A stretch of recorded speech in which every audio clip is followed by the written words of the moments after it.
ఆంధ్రప్రదేశ్లో తెచ్చుకున్న ఆధార్ కార్డులు ఉన్నాయి, ఆంధ్రప్రదేశ్ ఉంది, అది ఇస్తే ఇప్పుడు చెల్లుతుందా, మళ్ళీ మీ సేవ ముందెళ్ళి క్యూ కట్టాలా, అట్లాంటి భయాందోళనకు గురవుతున్నారు. అలాంటిది ఏం అవసరం లేదు. మీది ఏ ఆధార్ కార్డు ఉందో, ఏ రేషన్ కార్డు ఉందో అది సబ్మిట్ చేస్తే చాలు. ఎందుకంటే అప్పుడు తీసుకున్న వాళ్ళన్నీ ఆంధ్రప్రదేశ్లో ఉంటుంది, ఇప్పుడు అది తెలంగాణ అయిపోయింది, అది అందరికీ తెలిసినదే. అది మనం వెరిఫై చేసుకుంటాం, ఏమి ఇబ్బంది లేదు. సో అట్లానే కొన్ని దగ్గర గ్రామ పంచాయతీలు కూడా కొత్తగా అయి ఉంటాయి, పాత గ్రామ పంచాయతీ పేరు ఉందని. అట్లాంటిది మీరు ఎలాంటి ఆలోచన చేయనక్కర్లే.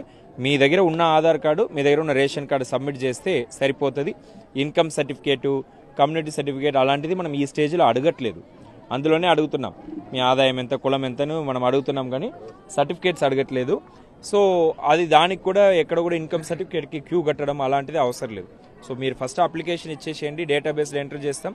తర్వాత అన్ని వెరిఫికేషన్ అప్పుడు కూడా అన్నీ కూడా యంత్రాంగం చూసుకుంటుంది. మీరు ఎలాంటి ఇది చేయడానికి అవసరం లేదని ప్రజల్ని కోరుతా ఉన్నాను.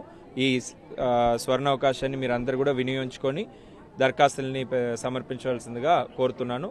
ప్రభుత్వం కూడా ప్రతి ఒక్క అర్హులైన కుటుంబానికి ఈ స్కీమ్స్ ఇంప్లిమెంట్ చేయాలని చిత్తశుద్ధితో ఉంది కాబట్టే మీ దగ్గర వచ్చి అప్లికేషన్స్ తీసుకుంటున్నారు. లేకపోతే అప్లై చేయమని చెప్తే సగం మంది అప్లై చేయరు, ప్రభుత్వానికి భారం తగ్గుతుంది. కానీ అట్లా కాదు, ప్రభుత్వం బాధ్యతతో చిత్తశుద్ధితో మీ దగ్గర వచ్చి తీసుకోవాలని ఆదేశం ఇవ్వడం వల్ల ఈరోజు యంత్రాంగం మొత్తం కూడా మీ వార్డులకి, మీ గ్రామ పంచాయతీలకు వస్తున్నాయి.